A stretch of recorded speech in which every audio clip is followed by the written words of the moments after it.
and welcome to the Big Fat Gay Podcast, where we talk about the things that are weighing on our minds. I'm Dan Oliverio, author, public speaker, and chubby chaser. And today, I am trying not to be a disgruntled non-lottery winner boy. More on that later, but, you know, I have things to say. Oh, that's me. I'm Trevor Keyson. I'm a super chub and I am also not a winner. But that doesn't make me a loser. No. Well, I don't know if I won the lottery or not because I live in Nevada where you can't play the lottery. Oh, no. Wait, are you saying you can't gamble in Nevada? No, you can gamble. That's why they don't want you doing the lottery. Wait, they literally don't have the lottery in Nevada? Yeah, because they want you going to casinos instead. Oh, my God. Wow. Hey, my name is Michael Willer. I'm a chubby chaser, and we'll see. Maybe I'll get lucky elsewhere. Who knows? Hey, my name is Don. I'm a big chubby guy living here in sunny Hollywood, where every day getting out of bed is a gamble. Yeah, it's too real. Well, we want to thank our patrons on Patreon and our partners. Remember, you can save 15% off your bearskin order with promo code BigFatGayPod. Or you can use our Big Fig link. If you're looking for a mattress, you can use our Big Fig link through our website to kick us back some money. And maybe if it's on sale, get a wonderful mattress. Yeah, all those proceeds go to pay our wonderful editor, and we very much appreciate it. Yep. Remember, you can also sign up for our Discord if you want to chat with other listeners behind the scenes, and sign up for our newsletter, which is forthcoming. It's still forthcoming. Quick program reminder, we will be discussing a relatively new documentary called The Body Electric, which is a documentary that I'm really excited about body image in the gay community and also from a historical perspective, which I think is a really important thing. We'll be discussing that on the episode September 24th.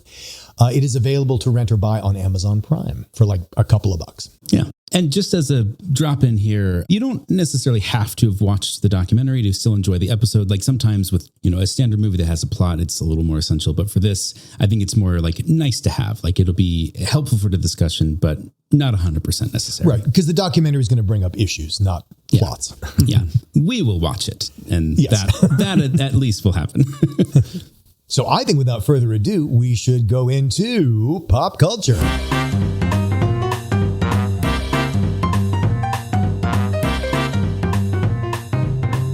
Penguins are flying in like a bird. My penguins ain't flying. They're moping slowly onto center stage. I've got a catapult. It could help. My penguins need some coffee. So from E! News, and just kind of all over the internet, Nelly Furtado is back.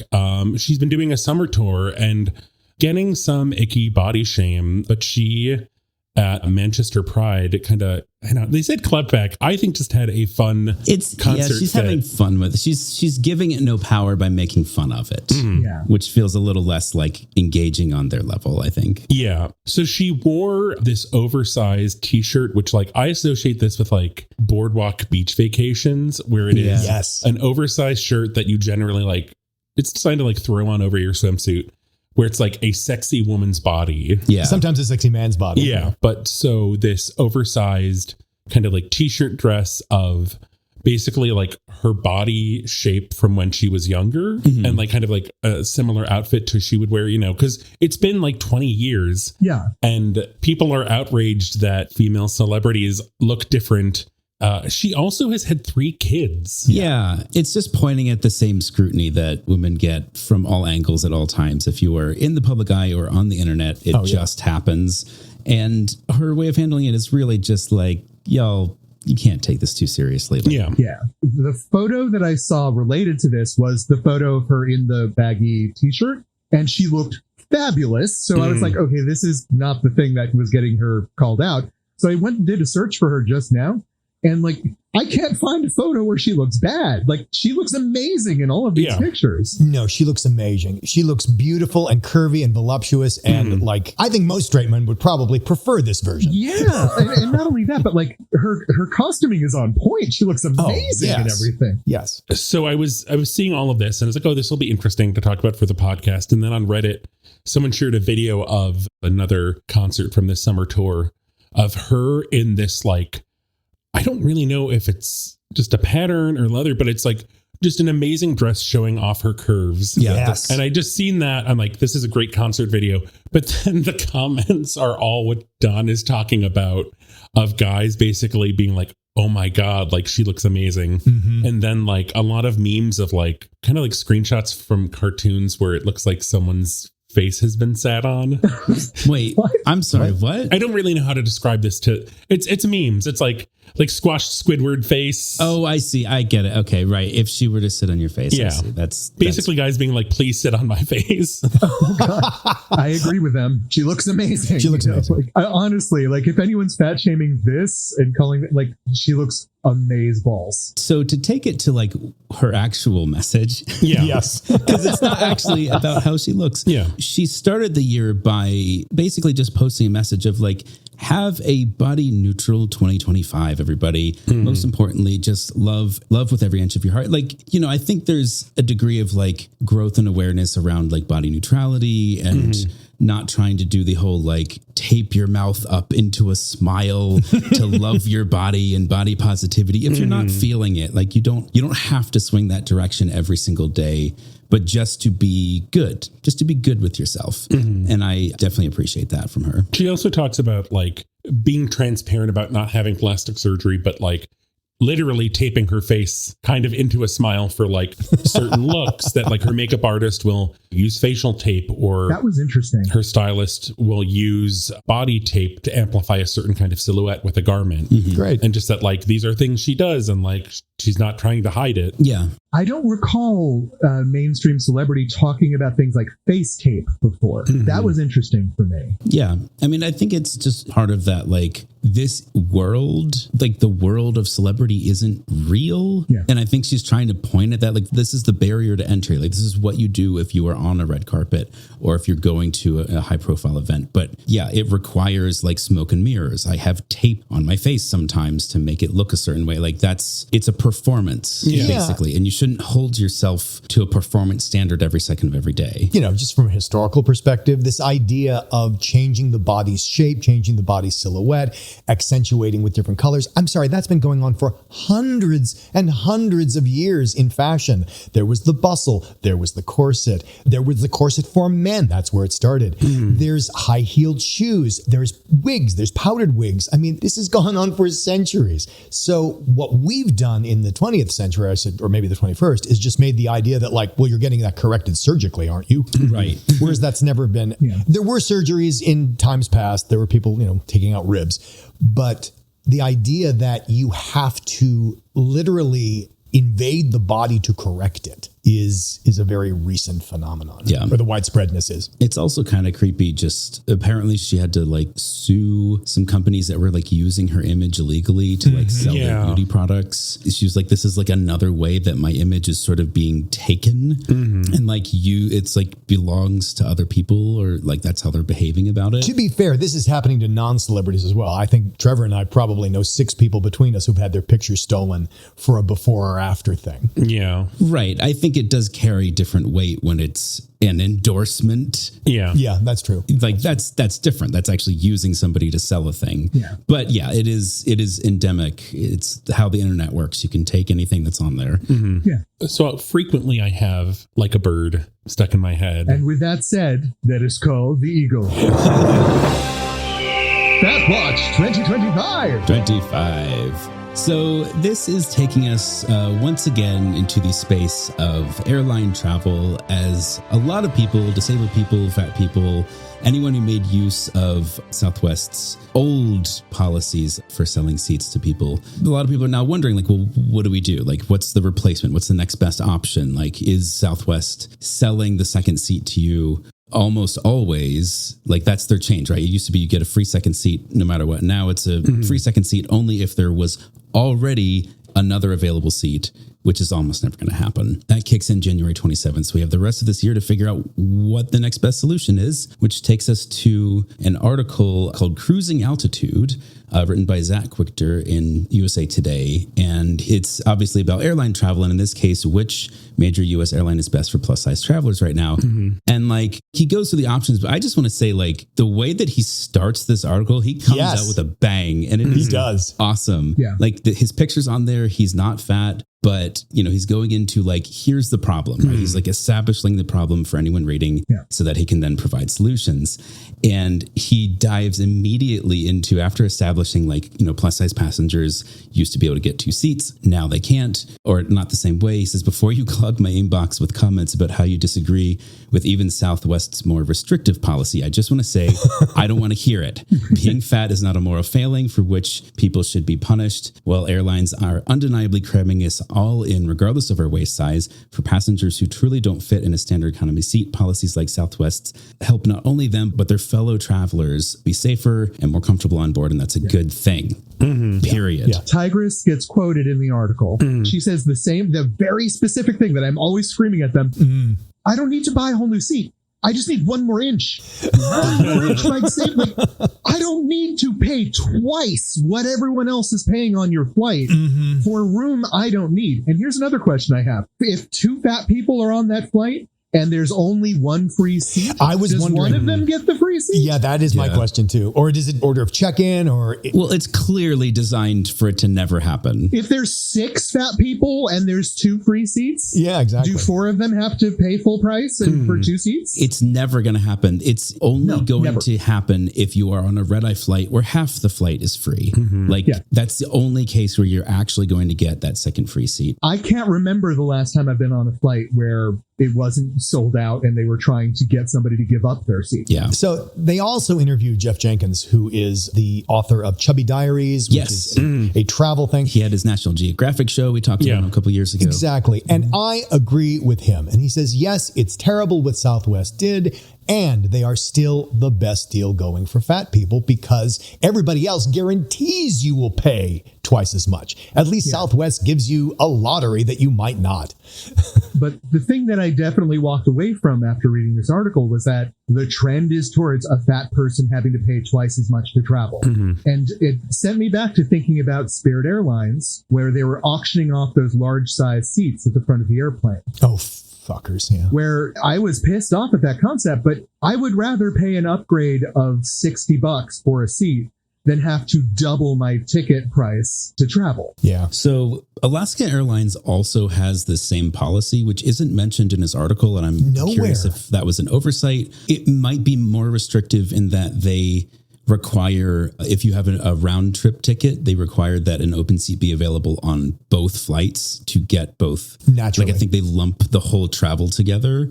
But otherwise, it is still the same. If we have a free seat beyond your extra seat, you'll get it for free. Yeah, we should point out that the language that the airlines use on their website is conspicuously incomplete since it doesn't answer the questions we've been posing, or it says it in a fuzzy way that makes it sound better than it really is. United Airlines policy is the most draconian, but that's only because it's the most clear, and I think everybody else is doing it too. The thing that I find is they talk about, you can use Seat Guru and check the dimensions of your seat. I think that's great if you're worried about 1 or 2 inches. Yeah. Seats can vary, but when you talk about buying a horrible economy seat versus a wonderful first class seat, really you're only talking about 4 inches tops. Yeah. It's a difference of 4 inches tops. I've seen some of those first class seats look pretty snug. Oh, believe me, I've flown in first class and it is still like, it's like being in a coffin sometimes.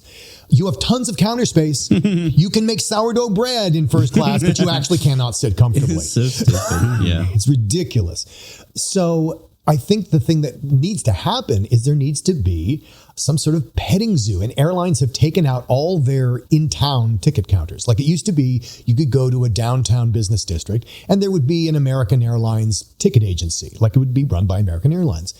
And they've taken all of those out because it's all gone online. Travel agents are almost a thing of the past. And it would be so great if you could go to a store and sit in the chair. Oh, like a Disney ride. Yeah. Like a Disney ride or a Universal They'd ride. have to have like an assortment of all the different seats on their planes. They would, but I mean, that would actually, you need the real estate for that. You don't need the real estate to sell seats. You can do that online. No, I agree. And here's something else that's cagey.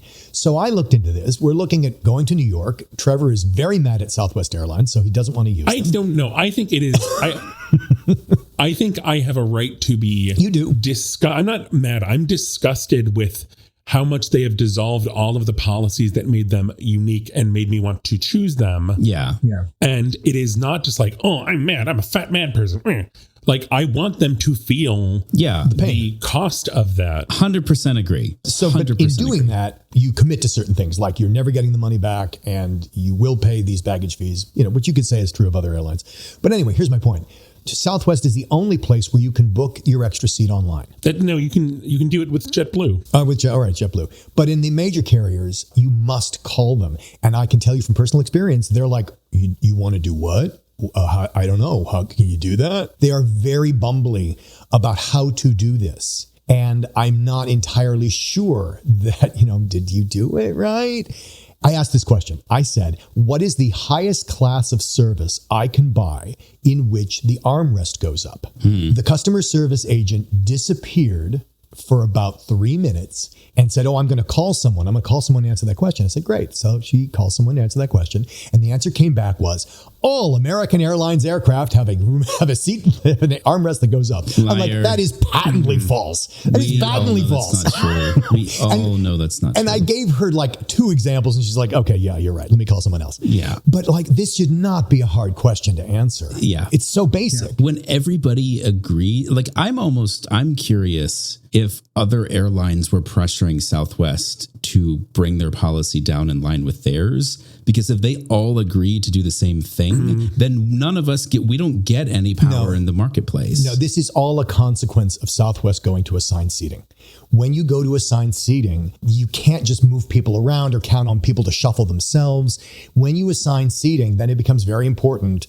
Like, how many seats are you selling and which ones are you selling? Yeah, but I think that's all the same thing, though. Like, them going to assigned seating is them getting rid of what people liked about Southwest. Why would they do that? My understanding is the assigned seating is a result of that breakdown they had a couple of years back, where their software was incompatible with the FAA software, and they got shut down for 2 weeks over the holidays. Yeah, that feels like an out-of-date software problem, not an assigned seating problem. They've been wanting to do this for a decade at least. Yeah. And they never wanted to make the investment. The snafu that happened when their entire system shut down because they couldn't even notify crew. They had to have a phone chain to notify crew of delays and reassignments. So because they were doing, they're like, fuck it, we're going to do it all. Oh. But this is where we are right now. This article is very worth it. I think it gives you a good point of view of where we're headed and the current situation. Yeah. I mean, I think his take is worth it. It's missing information. Like we have already mentioned, JetBlue and Alaska Airlines both have a comparable policy, neither of which is mentioned in his article. But it's very much it's something, and the way he talks about it is fantastic. Exactly. I also love his illustration in the article to show that not all people are the same shape and size. Airlines should find a way to accommodate everyone safely and comfortably. Oh, and it's like a triangle shaped one. Yeah, and it has his initials in the corner. It's so cute. I love that. It's literally there's stick figures, but their bodies are drawn with triangles. Yeah. And so the fat person has a triangle with the width of the bottom, but then the other person sitting there, the muscle person, is this a triangle flipped up so that the shoulders are extra wide, exactly the same size. It's Dan and I. This is an actual video of Trevor and me on a flight. And they have an extra seat between them because that's how it should be. Yeah. I will say that when you're looking at seat dimensions, how you are shaped, not just like compressibility. I know a 600-pound guy who is 6'4", and he actually flew in a seat because he's all belly and it all rolled out in front of him. He just needed extra leg room. Yeah. Other people can't possibly fit in, like, they're half that size, but they take up twice the width. It's just how you're built. Yeah. Yeah. So basically what we're saying right now is in order to fly, you might have to win the lottery. Buying 2 seats to travel is pretty expensive. Or buying first class, like it's going to get expensive. This gets pricey. And so I always end up wondering, like, if I did win the lottery, would that be the most satisfying way to spend my money, buying 2 seats traveling to Las Vegas? And Excellent segue. Probably not. I think there's probably better ways. What would you do with the $1.7 billion? Oh, you mean the $1.7 billion jackpot of the Powerball lotto that just happened this past week? Yeah. That leads us into our topic today, Michael. How considerate of you. Our topic today is basically charity. And what sort of projects would you fund if you won $1.7 billion off of the lottery? And because we are the Big Fat Gay podcast, all of our things are going to have something to do with fatness or gayness or bigness. Yeah. Or podcastness. This is a wish list episode. This is a Imagine a Better World episode. I would buy everyone ice cream.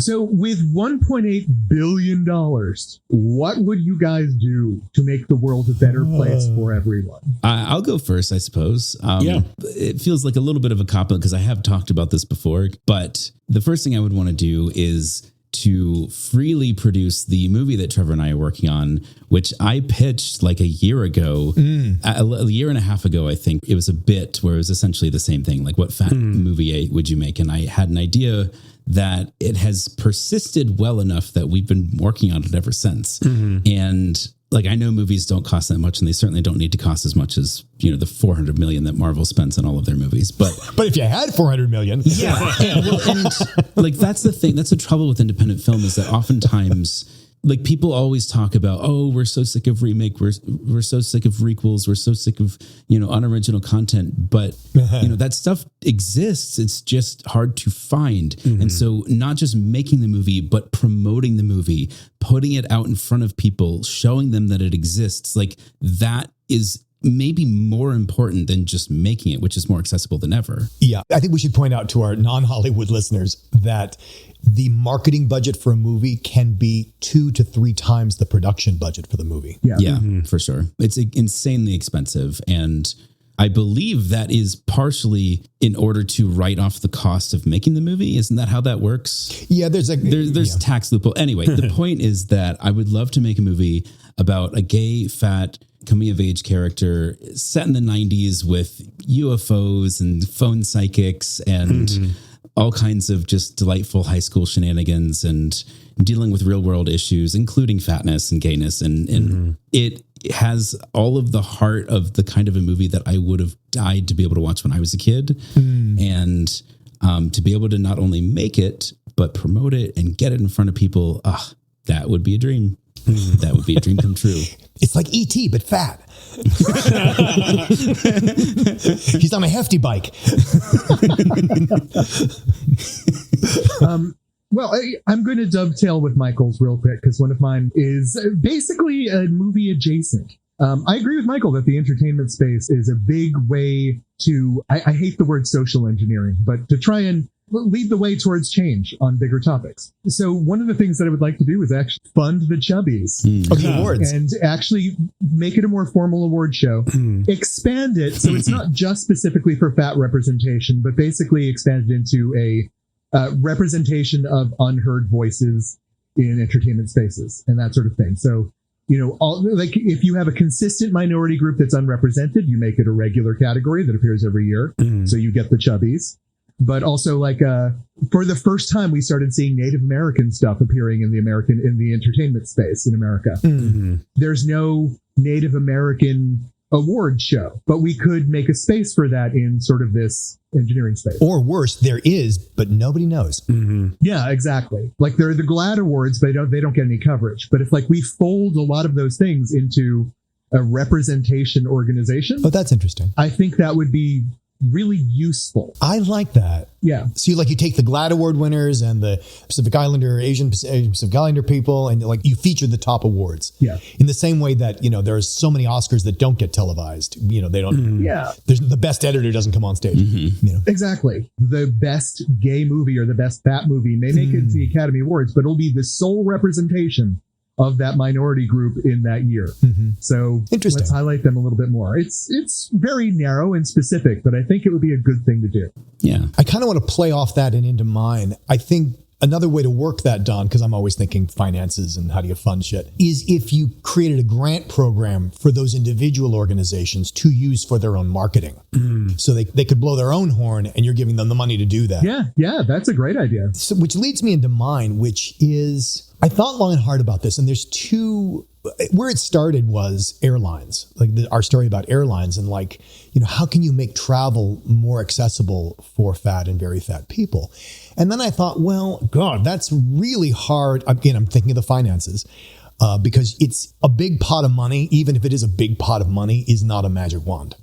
So I was thinking about how do you fund that? How do you create sustainability around the funding? And then I thought, well, maybe it's in the realm of just general accessibility, because I know so many fat people who, we talked about this in the podcast. So many fat people can't live in their own homes because the home is the wrong size for them, and they have no money. I mean, they're struggling with rent. They don't have time for renovation, or they don't own the property. They can't renovate. Or if they do renovate, they have to change it back when they leave. And there's all this stuff. And I'm thinking, can you make this into a grant program? And the thing about a grant program is, you put the money in a big trust or foundation, and it keeps making money through other sources, and then it distributes money to people who apply for it. So there is a sustainability there. But I think there's so many people who need, remodeled bathrooms. They need steps to their front door that aren't steps. They need a ramp. They need a lift. Yeah. And so maybe it's more broad than just, it'd be great if fat people could travel to Europe, but that it's, what if they could just live in their homes? I guess that we didn't design it this way, but that is a perfect dovetail into mine, which the last time there was an insane Powerball, and I had my ticket, and I was just kind of stewing, thinking okay, what am I going to be the change, Trevor? My big thing is because especially in LA, it's such a big problem, affordable housing that is actually affordable housing and not a tax write-off. But I made it bigger by it is size accessible, affordable housing. I'm going to have a team to look at the finances of how do you make affordable housing that is still self-sustaining, at least. Yeah. Okay. So size accessible housing, ideally, obviously elevators, but then if the elevators go down, what happens? Let's just say we're in a perfect world where elevator repairs are not an insane thing. So there's apartments designed to be size accessible, handicap accessible. Maybe it is rent to own as part of this affordable housing thing. Then there is also retail space below. And there is a plus size thrift store consignment shop. There is a cafe where there can be community events. It's a utopia. Yes. I have a pie in the sky, probably logistically impossible solution for the elevator problem. If you want to hear my crazy idea. Yes. It's many hamsters in a wheel. It's possibly the least efficient solution to this problem, but you build the apartment building around a central column up which there is a spiral ramp that cars can be driven. And you park outside your apartment on whatever level you get up to on the inside of the building. And then you walk into your front door, and then you still have outward facing windows. Interesting. And basically this central column goes up and down, and you can just drive up to your doorstep. I've seen those columns in existence at various malls around the country where they have very tight spiral. Yeah, it exists. It's architecturally viable. You lose a lot of your space in terms of where you can put the apartments and condos, but at the same time, I don't know, you don't have to buy all of your parking garage space, which is a big thing. It would probably have to be a luxury solution, but no, I can see a modified version of that working well, where it's not enough room to drive an automobile, especially an American SUV, but it might be fine to take a golf cart. And there would be elevators, because you really only need that if the elevators go out, which does happen, because it's a ramp and because it's big enough or wide enough to put a small vehicle up, that has solutions in it. Okay. Fire escapes for golf carts. So I want to take some of the things that we've been applying to inside our home and start spreading it around the city. Aha. Now, one thing that I've noticed when I was younger, in New York was a more walkable city than LA for a lot of different reasons. LA is not walkable. Walk around the city. By design. Yeah, but part of it is also because now in a lot of cities, you're seeing increased hostility towards homeless people, causing them to make it so that benches have these dividers on them, so that only skinny people are allowed to sit on benches. Exactly. My butt can't fit on some of those dividers. If they even have them. Right. Because they're trying to prevent homeless people from sleeping lengthwise on the bench. Yeah. But the result is that you then segment the bench into too small of a piece. Yeah, for a fat person. But what ends up happening is my neighborhood has gotten less and less sort of walkable for me, because there's nowhere for me to sit and just take a break when I'm walking around, unless it's a restaurant, which means I have to pay and then sit and eat. And no, there's a mentality in LA that only poor people walk, and really, why are you poor? Yeah. So one of the things with my $1.7 billion, that's probably the only way that anyone could ever afford this, would be to institute a better housing program in LA. And I have some ideas on that too, but we don't need to get into them here. But more communal housing ideas rather than that sort of thing. But anyway, so you have to help with the problem that's giving them the excuse to attack the public spaces, and then to start incorporating more walkability or easy transport options. So like maybe some scooters that can take over 250 pounds, for example. Like I'd like to have more mobility on that level, but those tiny little fragile things don't take my body. And there are scooters that will. Yeah, it'd be nice. There are definitely more heavy duty scooters. Another one of mine is, I guess, kind of perfect to follow that. And I feel like I could almost maybe do this now, at least on a much smaller scale. But Dan and I have talked a lot about the Staxi, which is yes. The what? The Staxi. It is a type of wheelchair that is frequently at airports. We've talked about them before on the podcast. Yeah. And their website is like, it's airports, hospitals, and actually when I had my colonoscopy, which was clear, A plus everyone. They had that at Cedars-Sinai. Did they? And then the third place they advertise is prisons, which that's not great, but it's also good. Like the fact that prisons have more apparently size accessibility than a lot of public other places is kind of insane to think about.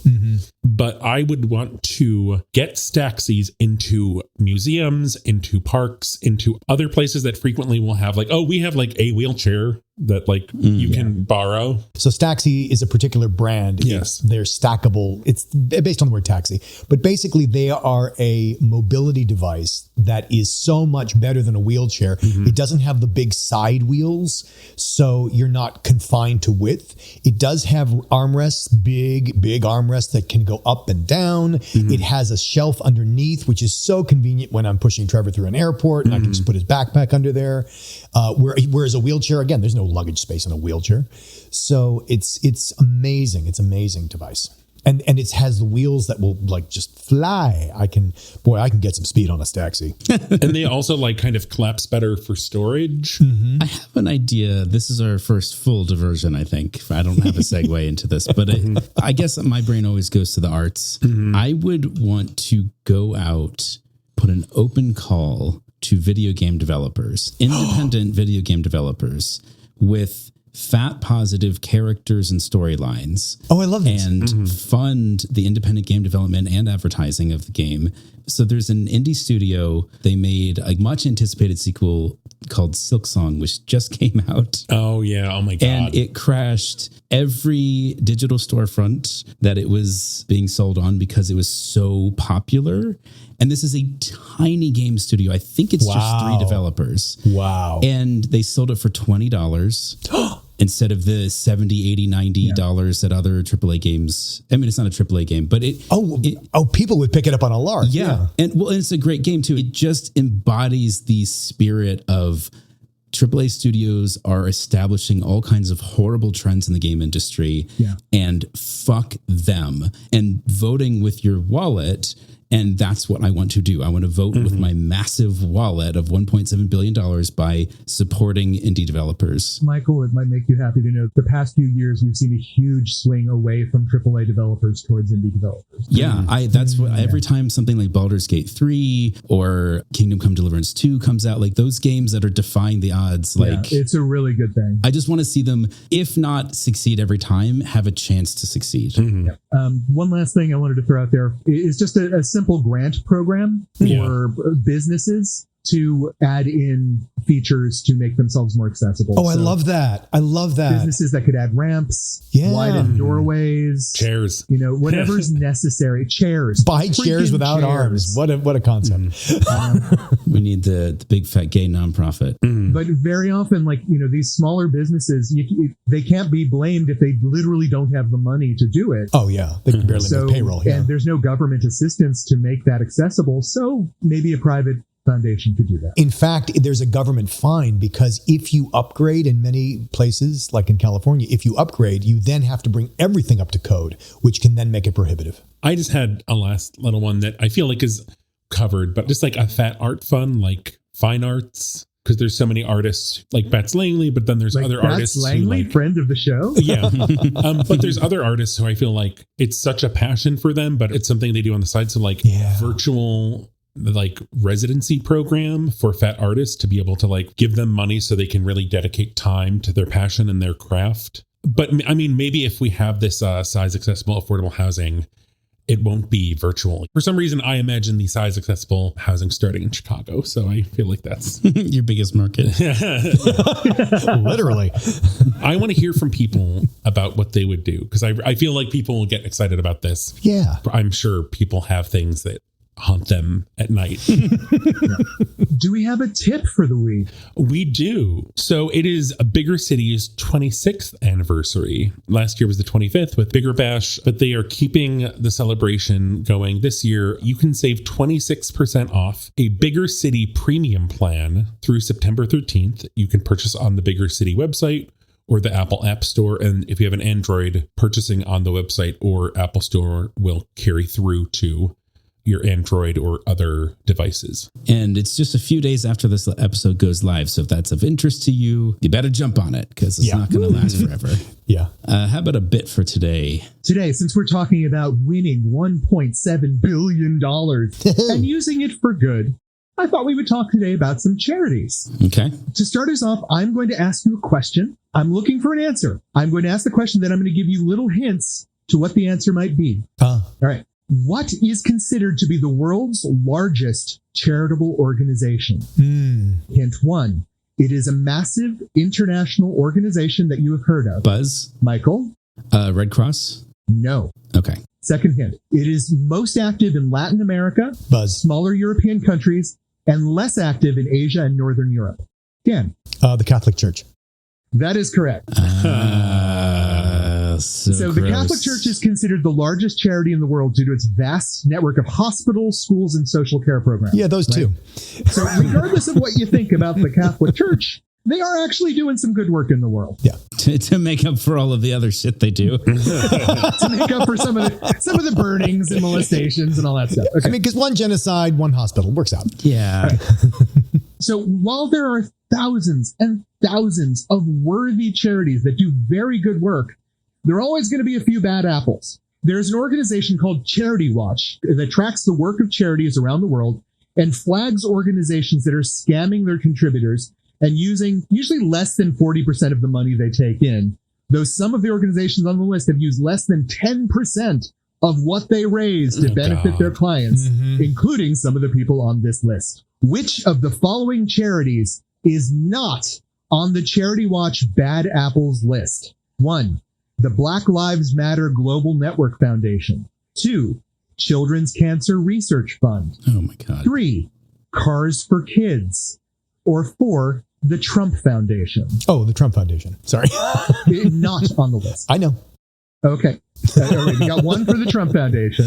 I mean, the Trump Foundation does sound like it could be the sort of thing where he commanded that they take his org off the list. Like he used presidential power to make that go away. My theory is that they are so non-transparent that they can't prove they should be on the list. Oh, right. I see. I mean, I guess maybe I'll go for the Trump Foundation, because I feel like it's going to be like, because we're mad.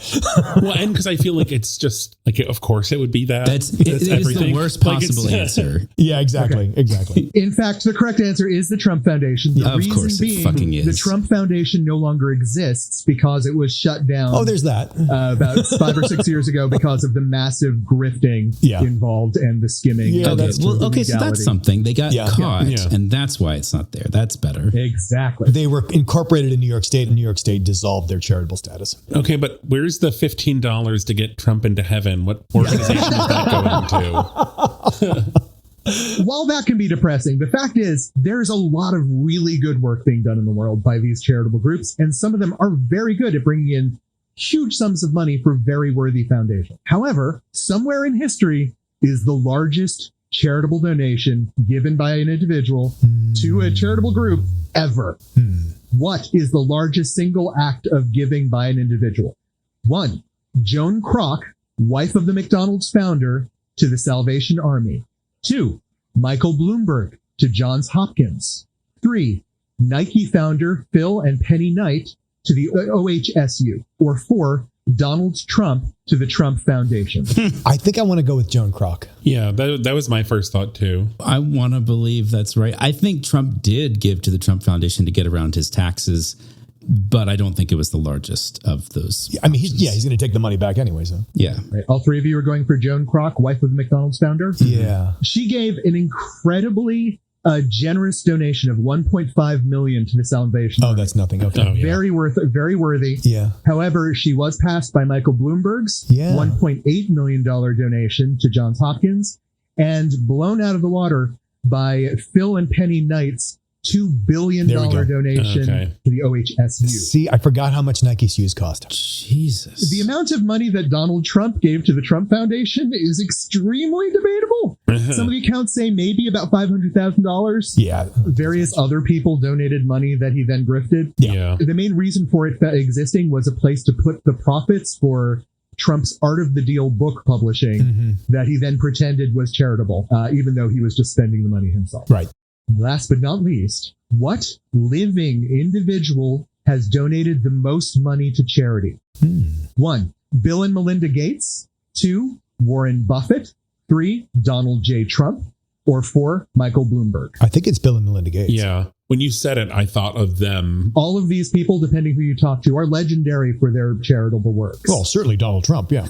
I mean, I would say Bloomberg, but I still think Bill and Melinda Gates just because Yeah. I feel my like guess. it's at least once a year. Okay. There's some incomprehensible amount of money donated by them. All three of you united on Bill and Melinda Gates. Yeah. Yeah.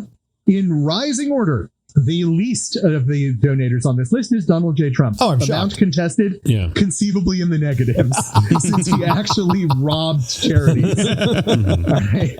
Third on the list, Michael Bloomberg. Yeah. According to the article, it was $3.7 billion as of 2024.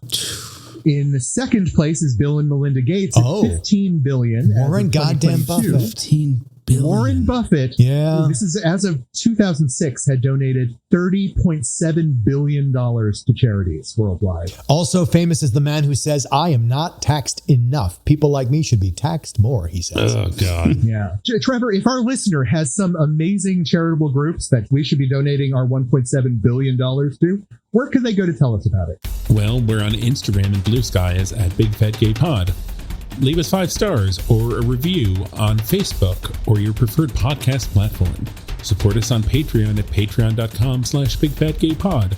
See the articles we talked about at www.bigfatgaypod.com, baby. Woo. Well, maybe you are watching the Powerball being drawn, and it's like it's 11, 23, 44, 18, and then the Powerball it's Michael. He's the little ball. So what's he got to say? So watch out.